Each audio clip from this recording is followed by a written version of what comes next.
ఆహార వస్తువుల ధరల వల్లే పైకి రిటైల్ ద్రవ్యోల్బణం. కోటి కుటుంబాలకు ఏటా 18,000 ఆదా. రూఫ్టాప్ సోలార్ సిస్టంతో పేటీఎంకు ఆర్బీఐ షాక్. పేమెంట్స్ బ్యాంక్పై కఠిన ఆంక్షలు. దిగుమతి సుంకాల్లో కోత. 5% వరకు తగ్గనున్న స్మార్ట్ఫోన్ ధరలు. బిగ్సీలో గెలాక్సీ S24 సిరీస్ ఫోన్లు. హైదరాబాద్లో దాసోస్ యూనిట్. మారుతికి అమ్మకాల దన్ను.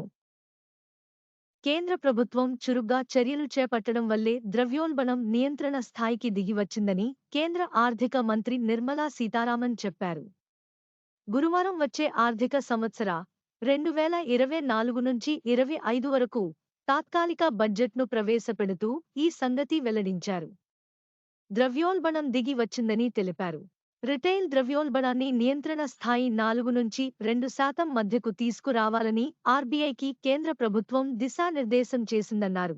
డిసెంబర్ నాటికి గత 4 నెలలుగా శరవేగంగా రిటైల్ ద్రవ్యోల్బణం 5.69%కి పెరుగుతూ వచ్చింది. దీనికి కూరగాయలు, పప్పు దినుసులు, సుగంధ ద్రవ్యాల ధరలు పెరగడమే కారణమని అన్నారు. ఆహార ద్రవ్యోల్బణం పెరిగిపోవడంతో 2022తో పోలిస్తే గత నవంబర్ నెల రిటైల్ ద్రవ్యోల్బణం 5.72 నుంచి 5.55%కి దిగివచ్చిందని నేషనల్ స్టాటిస్టికల్ ఆఫీస్ ఎన్ఎస్ఓ తెలిపింది.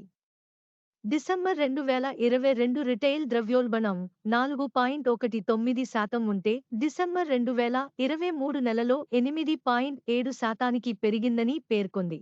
గత ఆగస్టు రిటైల్ ద్రవ్యోల్బణం 6.83% ఆల్ టైమ్ గరిష్ట స్థాయికి చేరింది.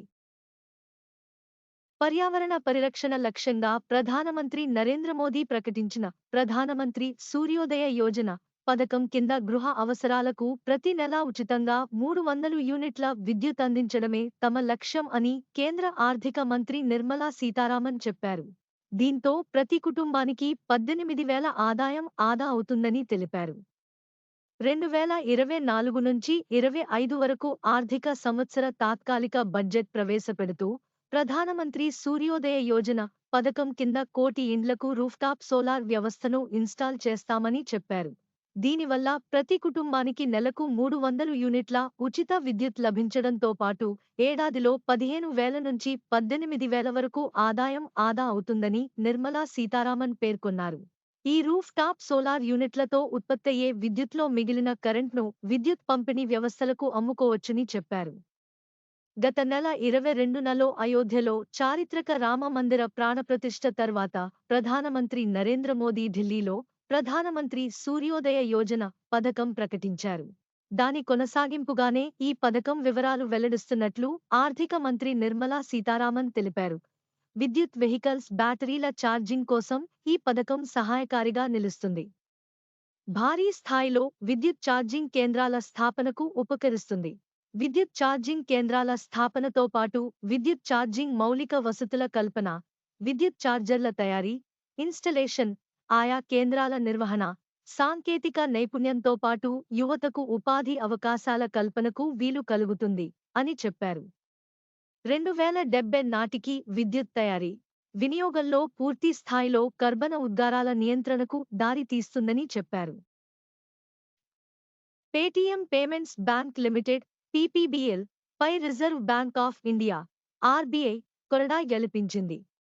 బుధవారం పెద్ద ఎత్తున ఆంక్షలు విధించింది. దీంతో ఈ నెల 29 తర్వాత దాదాపుగా అన్ని పీపీబీఎల్ సేవలు నిలిచిపోనున్నాయి. కస్టమర్ అకౌంట్లు, వ్యాలెట్లు, ఫాస్టాగ్స్, నేషనల్ కామన్ మొబిలిటీ కార్డు ఎన్సీఎంసీ-లు, ఇతర సాధనాల్లో టాపప్లు లేదా డిపాజిట్లను అంగీకరించడానికి వీల్లేదని పీపీబీఎల్కు ఆర్బీఐ తేల్చి చెప్పింది. అయితే వడ్డీ, క్యాష్ బ్యాక్స్ లేదా రిఫండ్స్ను కస్టమర్లకు ఎప్పుడైనా చెల్లించుకునే వెసులుబాటు కల్పించింది. పీపీబీఎల్ కస్టమర్లు తమ సేవింగ్స్ బ్యాంక్ ఖాతాలు, కరెంట్ ఖాతాలు, ప్రీపెయిడ్ ఇన్స్ట్రుమెంట్స్, ఫాస్టాగ్స్, ఎన్సీఎంసీల్లో బ్యాలెన్స్ ఉంటే దాన్ని ఎటువంటి ఆంక్షలు లేకుండా ఉపసంహరించుకోవడం లేదా వాడుకోవడం చేయవచ్చు అని ఆర్బీఐ ఈ సందర్భంగా స్పష్టం చేసింది. దీంతో బ్యాంక్ నుంచి పోయేదే తప్ప వచ్చే ఆదాయ మార్గాలన్నీ మూసుకుపోయినట్టుంది. స్మార్ట్ఫోన్ల ధరలు దిగిరానున్నాయి. ఫిబ్రవరి 1న మధ్యంతర బడ్జెట్ను లోక్సభలో ప్రవేశపెట్టకముందే మొబైల్ ఫోన్ విడిభాగాలపై దిగుమతి సుంకాన్ని కేంద్ర ప్రభుత్వం తగ్గించినందున స్మార్ట్ఫోన్ల ధరలు 3-5% మధ్య తగ్గుతాయని పరిశ్రమ వర్గాలు తెలిపాయి.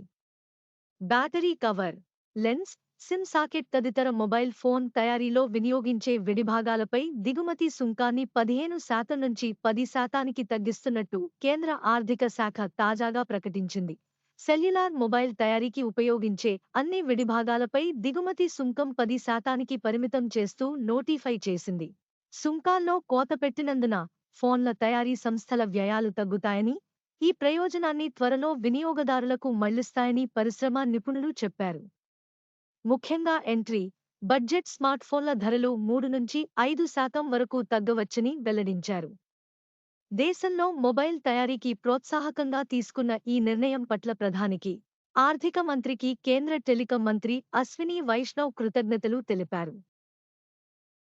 ఎలక్ట్రానిక్ పరికరాల తయారీలో అగ్రగామి సంస్థ సామ్సంగ్‌కు చెందిన అధునాతన ఫీచర్లతో కూడిన Galaxy S24 series mobile phone Big C షోరూంలలో అందుబాటులోకి వచ్చింది.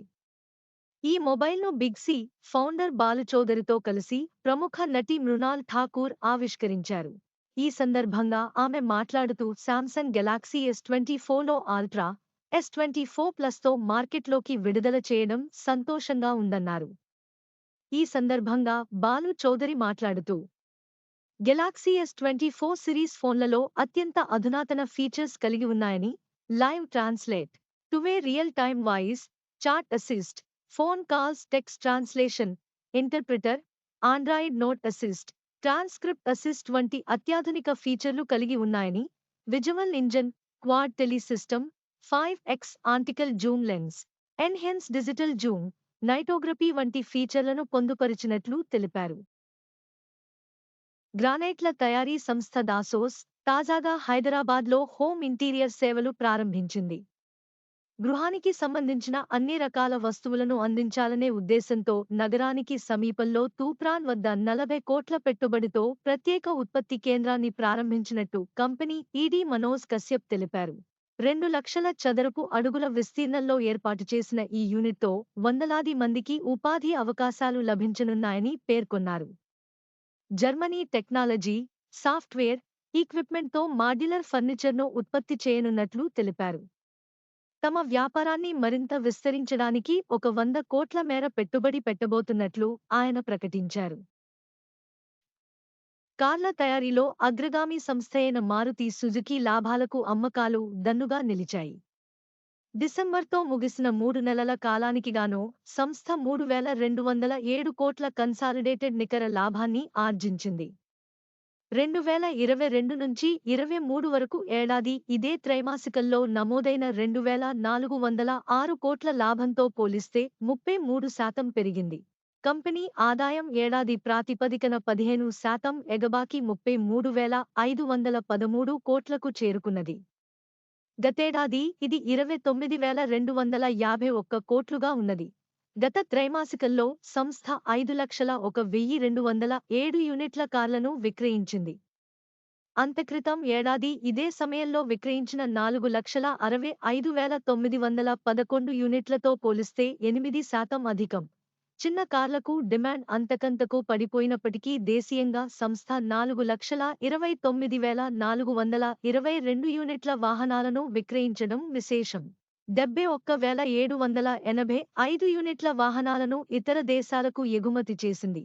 ఏప్రిల్ నుంచి డిసెంబర్ మధ్యకాలంలో 15,51,292 యూనిట్ల వాహనాలను విక్రయించింది. వీటిలో దేశీయంగా 13,46,965 యూనిట్లు కాగా 2,04,327 కార్లను ఇతర దేశాలకు ఎగుమతి చేసింది. గత 9 నెలల్లో 1,03,387 కోట్ల ఆదాయంపై 9,536 కన్సాలిడేటెడ్ నికర లాభాన్ని గడించింది.